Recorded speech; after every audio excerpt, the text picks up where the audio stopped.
God bless you. God bless you. God bless you.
Now what you want fast for Gadangme?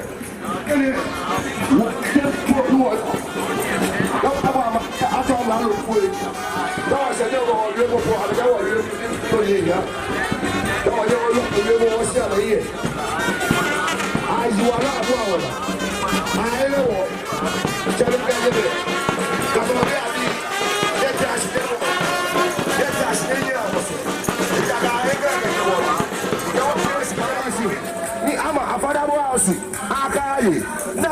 GAMASHIE come away from the back. You GAMASHIE, you any GAMASHIE fail. You am a GAMASHIE. Father House, Akai. It I'm a politics for them. I'm a year for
politicians are now.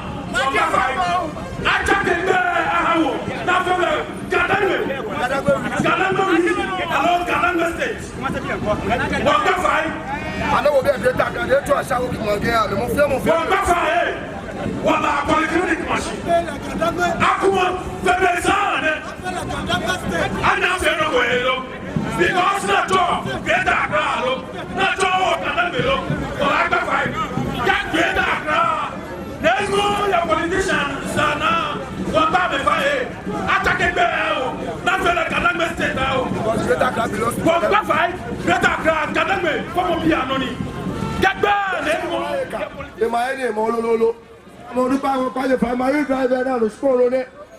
I said I am going to community center, Bishop. I am on it. Any woman that you have done, but I'm a dash, I'm a woman again. I come on, come and let your man so you say. Woman that you have let your man so you say. She like person. I got to bring you on the day. I can call on it. You are the commission of our day. You know the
Honorable and reporting.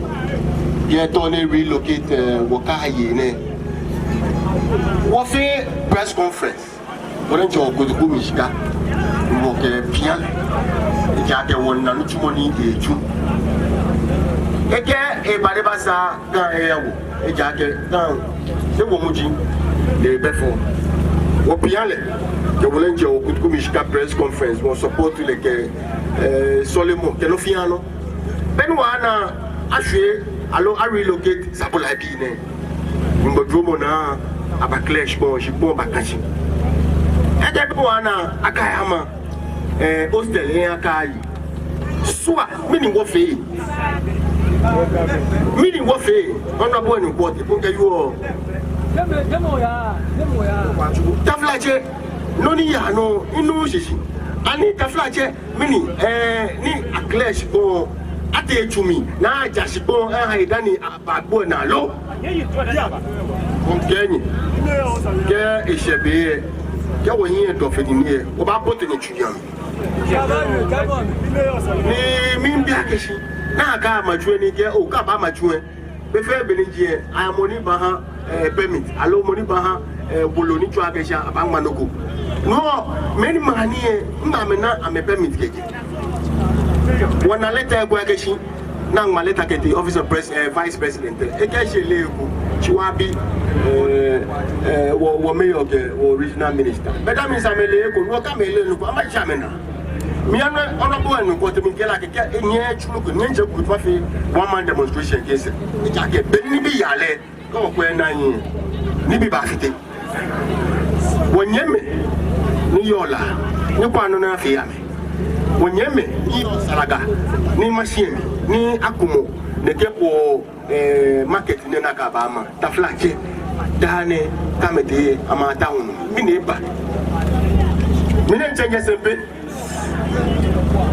ken na sempe skunwe fio mi arewo o fio make fio be na fio ke honorable kwacho what runs po ye sempe school say e ke o ama ko no na mbanya afi ke ba shimene ka twa abake aya na ba noni ya no osmo wonche onu ba ife ni yo ene de ma ake ga wole fe wole ake bia ne wo ga efi cosmopolitan no no twa ake shin taflache abanye won wo hi mo fiam ndane yo no kwa ake shin wo ke abla appliquement ba kumo wo ke ake shin appliquement komo wo alo ba gbe wo ke a juni ye biene mo fiamo ba nano ni ba idangma ni ye biene o ke una ta flache mambie uni yo biene nye kwa ni nye fia nonisa ni yani amomo mi ashami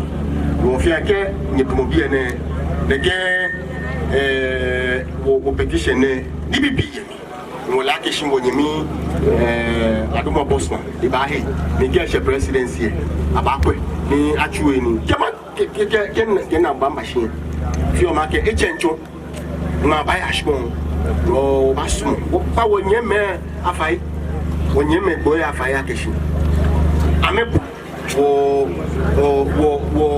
kusun ni wo ofio na flache ke o ti amete ma mi ame mo mi ojoba wo sumo ni wo ba bi edoko ni e afet money wo aplam alo wo wa nyemo ko wo fio wo jomo fio ni o ke chio wo nyemi enu anu abosmo wo fio me akeshi wo ba chele ko ni e ba he wo petition ne so now get it back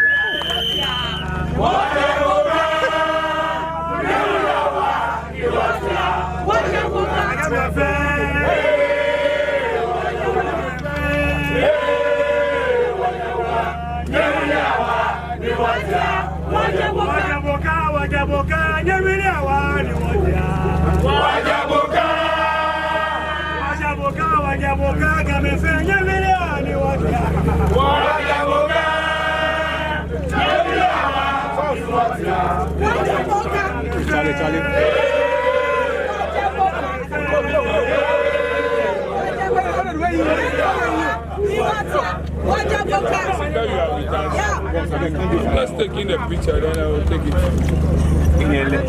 Media person. Me and your friend. In one oh, Charlie. Oh, me, honey. Oh, Charlie. You say, and Going me, and about with that one. She police be a can you look on it. Can't be in your bar. You fanny him. I chaff on Gemino, your conyani. Young man look at your war, where I'm reaching. Okay, in June will be a back. He hadn't treated me. I didn't have your mammy. You feel no one kind. You can pull it. Hanye, Kemafe, and the Matanish. My yellow, yellow bear. None of you and what is sunny. Nakaini. We're not in your tone. Nakai. No way. Never in a capital. Sorry again. Wait now. She need a baby in you. Boom. Manonomi. She none of your meeting. Track and none of your J. Shamonini. It's Sunny Wadenche, Motishi. In a black castle, Comia Camo Quebec, Nigeria, and Valley, Yajeme, which is I go for Yajeme. Cobo to Yajeme, where you think not in your hour. None is enough feeling here, no, nay. Go dear, my yellow media is an air fit, Kepanoma, Papa Nani and Amaka. In a mere about your feel, oh, yeah, one way, eh? A canoni sunny policy, sunny. What you any? Adore me. Adore me. I guess what you more. I know your school. A before Jane kind. The flat check after Mavakuma way track evacuum. It was I know 2 1 no. It was Yonya Finn, no. No near anyone was an fear. One of our fin work a pian. Putting 1 2 more fair. I am better. No money.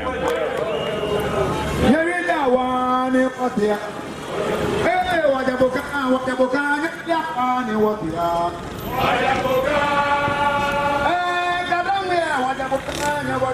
Gadangme,